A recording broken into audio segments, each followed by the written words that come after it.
area of the immigration system, work, family and study, will be tightened up so we have more control. The airbuses that were once the pride of the Royal Air Force, the very launch pads for the squadrons that guarded British skies, are now witnessing a bizarre transformation. Under orders from Whitehall, runways and military barracks are being converted into massive holding camps for illegal immigrants. This is more than just a relocation from hotels to military sites. It is a bitter political message. When defensive fortresses are repurposed to house unidentified individuals, national borders have effectively vanished. We are personally dismantling our final security barriers to make room for an influx that the government can no longer control. At the gates of bases like RAF Scampton, a new kind of battle is unfolding. It is not a clash between armies, but between veterans, local taxpayers, and their own police force. Local residents stand as the final line of defense,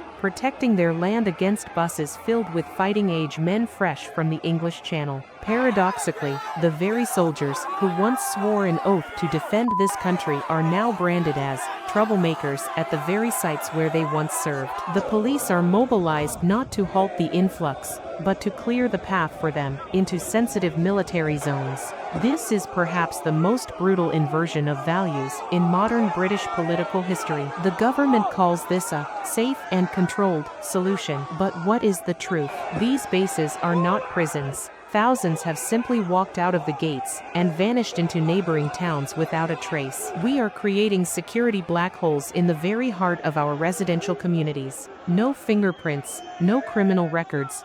Thousands of unidentified individuals are roaming free while the government admits they have no power to stop them. The safety of British women and children is being gambled on the goodwill of strangers whose real names we do not even know. Follow the money. While military units face budget cuts and modernization programs are suspended due to a lack of funds, hundreds of millions of pounds are instantly discovered to upgrade heating, internet, and kitchens at military bases to serve the government's guests. Every pound spent at these military migrant camps is a pound stolen from the pockets of pensioners shivering without heat or from patients waiting hopelessly in NHS wards. This is not risk management, it is a systematic transfer of wealth from the native population to a group that has made zero contribution to this nation. Why target military bases in rural areas? The answer lies in cold political calculation. By pushing immigrants out of major cities and into peaceful rural districts,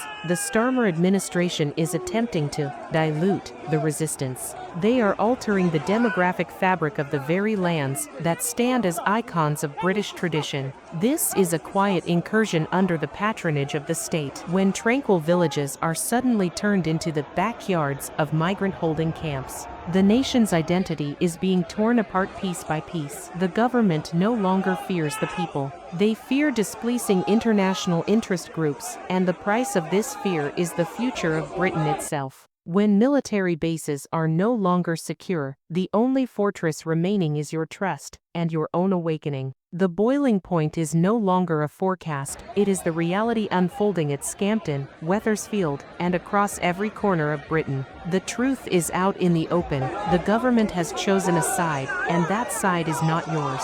The final question for every taxpayer is this: will you stand by while the final fortress is occupied? Or will you demand that the state return the right of ownership to the people? Do not wait until the runways fall silent, for by then, your nation will truly have no way out. The choice is yours.